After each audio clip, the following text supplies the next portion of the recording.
was the moment in that game in that fourth quarter where you realized, wait, we're going to win this game?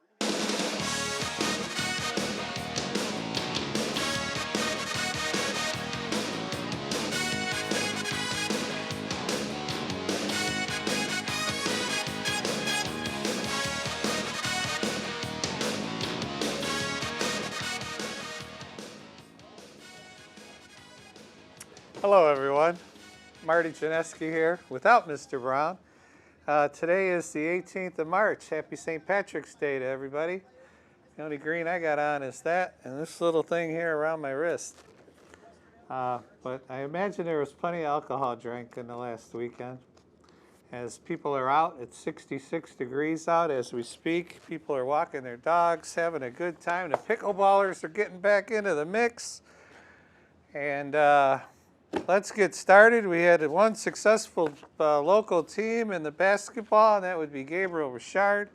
When I left last week, Gabriel Richard was in the Final 8 on March 11th, and they ended up taking care of Jackson Lumen Christi 62-30. Then they took care of Panama Westphalia, and then they beat A&T Academy of Pontiac in the finals 79-63. I will say they played it over at Breslin Center. It was a full team effort from the Richard team. Their 5 starters logged all 32 minutes.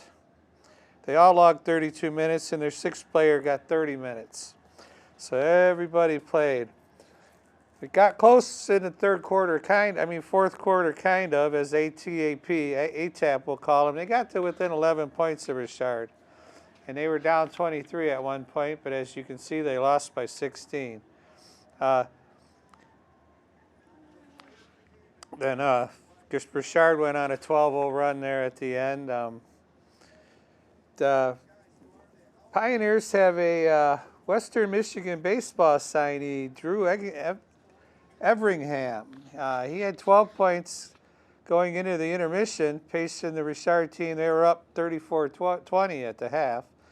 And one thing about ATAP, they shot just under 21% from the floor, and that was their downfall.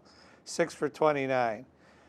And that was Lewis Lovejoy, and the rest of the team, 2 for 22.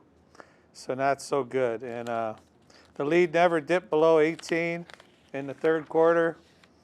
And like we said, and the funny thing, Nick Sobush, he chipped in with 10 points, but he was the starting quarterback for the Pioneers football team, which, if you recall, made it to the final game at Ford Field and lost that game last fall. Well, it actually was Thanksgiving weekend. But I guess that technically is the fall. So Sobush, he was really happy because they fell short in football, but they ended up winning one in basketball, which is cool. But they have a kid in ATAP, Lovejoy. He's led all scorers with 21 points. The kid's a freshman. And this is his first year in high school ball. So I expect good things out of ATAP Pontiac in the future. In the other divisions, as the boys finished up last week, the other school that we had a good run with was Intercity Baptist. When we left, they were the Final 8. They took care of Kingston 63-50, and they moved on to play Fowler, and they lost to Fowler 59-43. And unfortunately, Fowler lost in the finals. But that was a tough game. As 59-43, this was a team that Fowler came out, hit 5 3-pointers in the first quarter and 3 more in the second, and got out to as many as a 19-point lead in the first half. As we can see, the game ended as a 16-point game. And the closest Intercity Baptist could get in the second quarter was 13. And what can you say? They had a good run. They took care of a lot of good teams, Clarkston Everest. They took care of Detroit Douglas. They moved their way right along. Fowler, unfortunately, they didn't lose to the state champ in Division II. They're Division III because Division IV, my bad. Because Fowler ended up falling to Wyoming Tri-Unity Christian. In Division I basketball, the only local team we had left was Wayne Memorial. Wayne Memorial got to the Final 8 and played last Tuesday. Took care of Detroit Martin Luther King, 70-44. Then played a team from Flint, Carmen Ainsworth, 66-49. So Wayne Memorial's on a roll. They score 80, 72, 70, and 66. And they get to the finals against East Lansing, and unfortunately only put 46 points up, and they lose the game 66-46. So Wayne Memorial is the Division I state runner-up in our area. And the last team in Division II that represents is Romulus Summit Academy North. Now, when they got into the Final 8, they were playing Lansing Sexton and took care of them 68-41. Then they moved on to play Kingsford and took care of them 52-40. And then they were playing Warren Lincoln, and a solid team which had scored steadily only about 50 points. They scored 49 in their Final 8 game and 43 in their Final 4 game at the Brez. But they came up with 58 points against Summit, and they lost the game. Summit lost 58-51. So a good battle for them. What I learned about them losing that semifinal game was that Lincoln, with the win, became the second school to win back-to-back Division II Class B state champs, and the first since Lansing Sexton did it in 2012-2013. So it's been 13 years since the schools went back-to-back in the Division II. And Summit had the leads. This game went back and forth. Summit led in the first quarter, 15-13. But the final quarter became their downfall. They actually went into the final quarter leading 4 points going into the fourth quarter, but they were outscored 17-6. And all I can say about the Warren Lincoln team is they have a set of brothers, twin brothers, Moses and Marcus Blackwell, and the brothers combined for 22 points. So the kid that got him to the semifinals, Chance Hauser, he scored 21 points the game before to get him to that final game. Unfortunately, he was held to 7 points in the loss. But, you know, Summit's got, after this year, they were 24-4, and they've made it to the state semis in 2 of the last 3 seasons. So that's a strong program going on in boys hoops. On the girls' side, they're still battling it out. They are down to the Final 8. In Division I, we do have 2 schools that possibly could be playing each other for a state title. Belleville is going to have to play DeWitt. They're playing actually right now, just like the boys were last week. They're playing right now, Belleville and DeWitt. And the other team in the hunt is Wayne Memorial. And on the boys' side, they had a good run, playing Temperance Bedford. Wayne Memorial they rolled Farmington Hills Mercy, and they took care of Detroit Renaissance by 4. Belleville, Temperance Bedford was the team that knocked Allen Park out for the district championship. And they're going to play Wayne Memorial. And Belleville took care of Dexter by 39 and took care of Heartland by 30. So Belleville's filling up the hoops. We'll see what happens in the girls' game. We'll obviously have the finals next week. I will. We'll see what happens. On Division II, there are only 2 really local teams, if you want to call them the city of Detroit as local. And they're playing each other. Detroit Edison's playing Detroit Country Day. And based on the scores here, Detroit Edison is pounding people 88-23. They beat University Prep, and then they beat Ferndale 77-27 by 50. So Edison's going to take on Detroit Country Day, and if Country Day beats them, that would be, I think, a monumental upset, as they are just rolling everybody they're coming across. Let's see if we have a... No, we don't have a record to see what their record is. In Division III, there are no local teams left in the mix. Closest you could get would be Ypsilanti Arbor Prep. So that's nothing going on in Division III. We don't care much about that. And in Division IV, there are no teams in the Final 8. The only one that made a run was Intercity Baptist on the girls' side. They ended up falling to Morenci.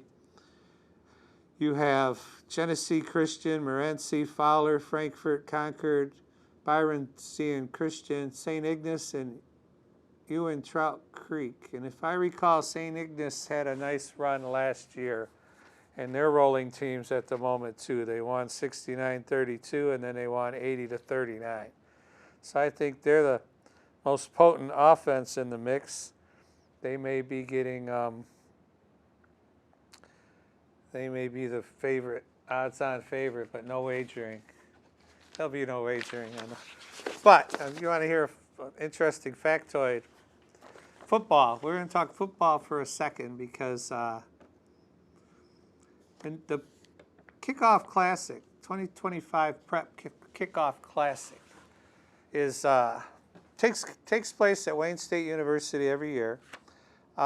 This year they have a new title sponsor. And it's interesting that you could sponsor a high school sport like this, because the team that the Amazon, let's just say it, Amazon, they got a lot of money. They are sponsoring the Prep Kickoff Classic, easy for me to say. They donated $300,000. So it's going to support grants to local community organizations throughout the Amazon Community Fund. So, I don't know how that works. I don't know how you can give money to a high school organization because it's really watched. There's no NIL money like college is, because now these college kids can use their likeness and make as much as they want. And some of them make 7 figures. Some of them get signed for 7 figures on football.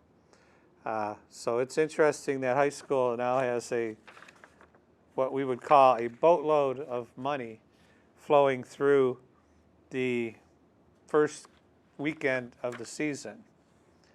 And they say the event has become a fixture in Michigan football culture, and we're proud to continue fostering an inclusive and dynamic experience for student athletes and fans alike. They're grateful to Amazon for their support, and they continue this high school football tradition and bringing together historic rivalries, top-tier programs, and the growing excitement of girls flag football in the state of Michigan. So the schedule coming out on August 28th, which really isn't that long from now. Belleville will take on Clarkston Thursday, the 28th, and Lake Orion will take on Northville. Those are some pretty good rivalry games right there. And on top of that, on Friday, Allen Park will play Trenton. It doesn't get any better than that. Allen Park played Trenton towards the end of this year, and the game meant something. It meant something to get to the top, and Trenton ended up working their way into the playoffs. And the last game at 7 o'clock will be Cass Tech, Detroit Cass Tech versus Toledo, Ohio Central Catholic. It should be Catholic Central, I would think. But anyway, that's what I find kind of interesting is that Amazon can throw hundreds of thousands of dollars at a high school sport and not have any ramifications. Not that the sports scene in high school doesn't need the money. My point just being that high school sports and cash shouldn't mix. That's just humble opinion, which doesn't represent the views of the station or the Wyandotte Cable in itself. I have some swimming results. Their finals were last weekend also. What I want to say in the boys 200-yard freestyle, we did have Emerson McCura from the Wyandotte Roosevelt Bears. It was the, oh my bad, it wasn't the freestyle, it was the intermediate relay where he's got to do 4 legs. And finished 16th. I mean, that'll get him second team or third team All-State. His qualifying run to get in the preliminaries out of 30 guys, I believe he was 15th. And then when they did the actual racing, swimming for the medaling and championship, the champion in this thing was from Detroit Jesuit. They had a lot of teams up front. I printed 43 pages of this to dig through all the local kids. So Emerson, one of our Bears, 16th in the state in the intermediate relay, 200 yards. So good for him. He did that 4 laps in a minute 58. No, wait, wrong way. 2:01. 2:01. So that's not bad because you got breaststroke, backstroke, freestyle, and oh, what's the other one? Breaststroke, butterfly. Butterfly. That used to be a squid, sorta. In the 200-yard medley relay, our Bears of Roosevelt with Brendan McCura, Emerson McCura, Keegan Simmons, and Daniel Colasar, they finished 16th also in the same thing, the 200-yard medley relay, where each one picks a wing. Somebody does the breaststroke, somebody does the backstroke, and that works out for them. Unfortunately, they qualified a little better than 16th, and in the finals, they were 16th, which still, you know, when you're 16th out of how many teams there are, how many foursomes there are in the state of Michigan, that's a proud accomplishment. And I imagine they get some type of recognition for like second or third team All-State just for that. I don't know how swimming works because there's teams involved too.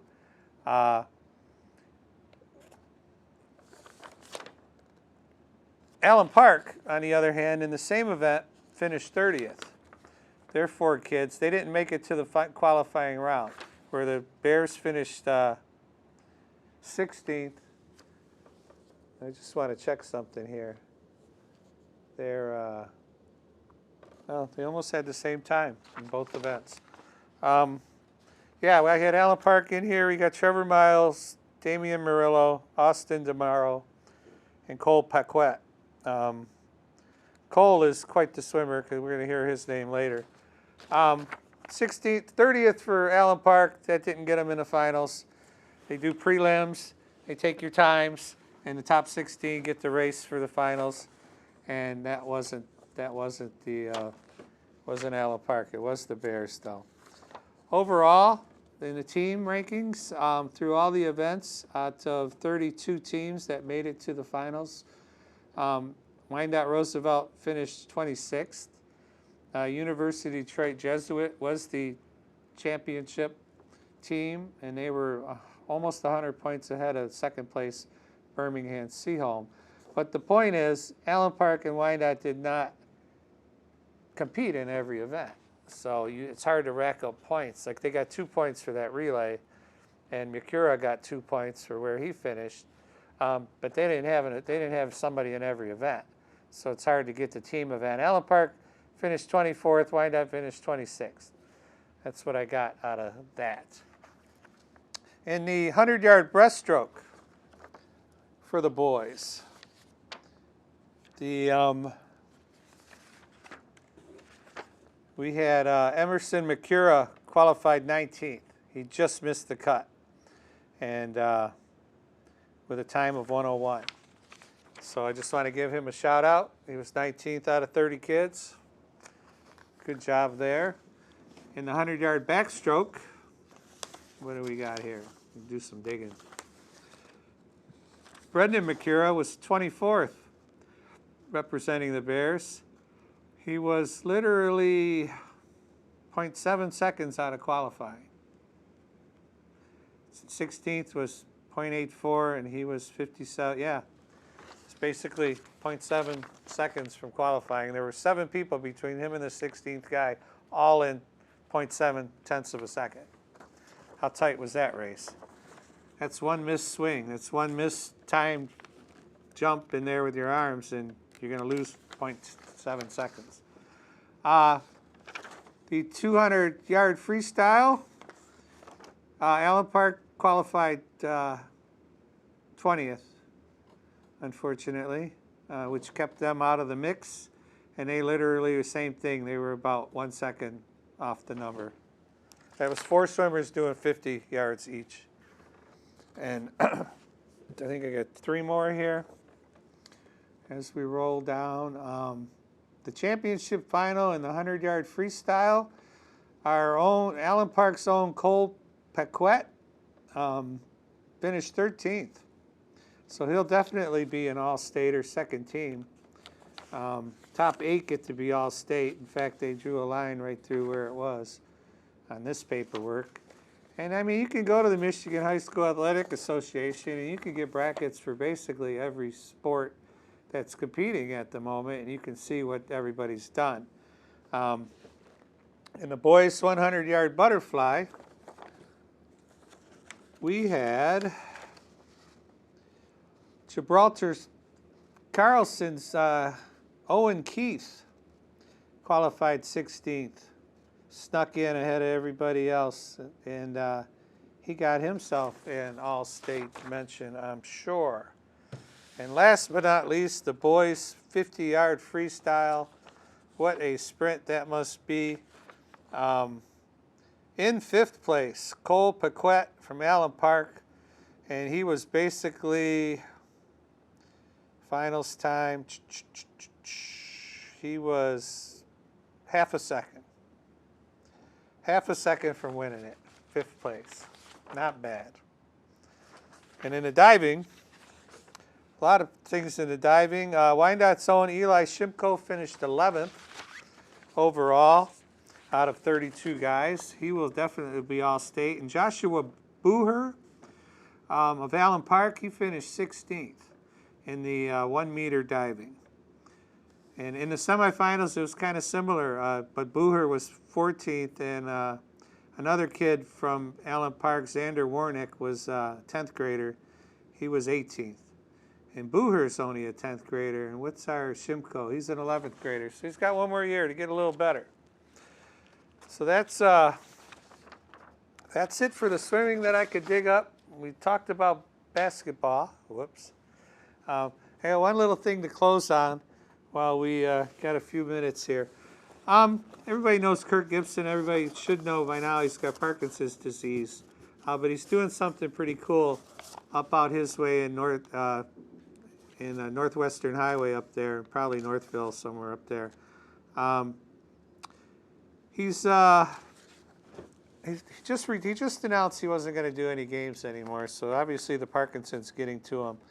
But he's going to focus on his health, and he's going to, with other people battling Parkinson's, he's developing this center where it will offer 70 hours of weekly programming, where you can just go there for free. If you suffer from Parkinson's, there's not treatment. It's like rehab. It's like working out. He has found that the more he works out, the better it's under control. If you sit around stagnant, this stuff takes over your body. This is what he was saying in this article. So he's opening this center with a lot of help. He runs a golf outing, raises hundreds of thousands of dollars. He's got sponsors, I'm sure. Building this huge facility, and you have a range of activity-based programs completely free of charge. So he's still going to retain his role as an advisor to the Tigers front office, but he did end his year with, he retired after 1995. He had 255 home runs and 870 RBIs. I've actually gotten to talk to him a couple of times. He's a pretty level-headed guy, as long as you're not an idiot talking to him. I ran into him at a Queen concert once. That was fun. He chatted me up while we were standing in line, which was cool. But you know what he's doing here for people that are suffering, they just go work out, go walk on a treadmill, go do something to just keep it going. So as I stretched out to 4 minutes left, I'm doing pretty good. Don't forget to get a hold of me at localsportswrapup@gmail.com. Let us know if your kids signed a letter of intent. There were 3 or 4 signings I saw this week I could get to next week. Hopefully I could get a partner here or a friend here. I apparently have no friends because nobody wants to come here. They're all afraid. They're all afraid of getting on camera. So I'm Marty Chaneski. I will talk next week about all the winners in the girls basketball. And our spring sports will be kicking off, but it's also spring break next week, so there won't be a whole lot of games being played next week. There might be a couple this week. I'll get a schedule from the high school. I got to stop in there, and we'll see what we can attack. Thanks for watching. I want to say hi, Mom, and we'll see everybody next week at Local Sports Wrap-Up.